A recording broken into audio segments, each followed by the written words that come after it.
Kabar kurang menyenangkan datang dari artis cantik Ayu Aulia. Ia mengabarkan bahwa dirinya mengalami infeksi sehingga rahimnya harus diangkat.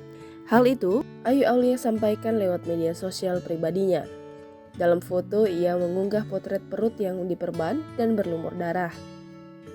Selain itu, Ayu Aulia nampak memposting video pendek yang berisi terkait kondisinya yang sedang lemas. Perempuan berusia 28 tahun itu juga terlihat menggunakan selang di hidungnya. Kemudian, Ayu Aulia mengungkapkan terkait kondisi kesehatannya. Lebih lanjut, pelantun lagu Pasrah ini membagikan perasaan sedihnya. Ia hanya bisa pasrah dengan kondisinya yang sekarang.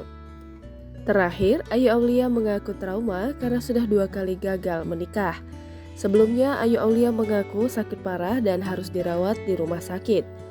Penyanyi berusia 28 tahun itu membagikan kabar yang kurang menyenangkan di media sosial miliknya. Perempuan yang dulu dikabarkan dekat dengan Zikri Daulay itu tengah terbaring lemas di rumah sakit. Model cantik ini dinyatakan mengidap leukemia hingga harus angkat rahim. Diketahui, Ayu Aulia pun harus menjalani berbagai perawatan intensif di rumah sakit. Terlebih, rahimnya juga mengalami peradangan hingga harus diangkat oleh dokter. Ayu Aulia kini dalam kondisi yang tidak baik-baik saja.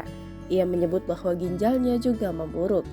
Tak sedikit rekan artis yang ikut mendoakan kesembuhan Ayu Aulia.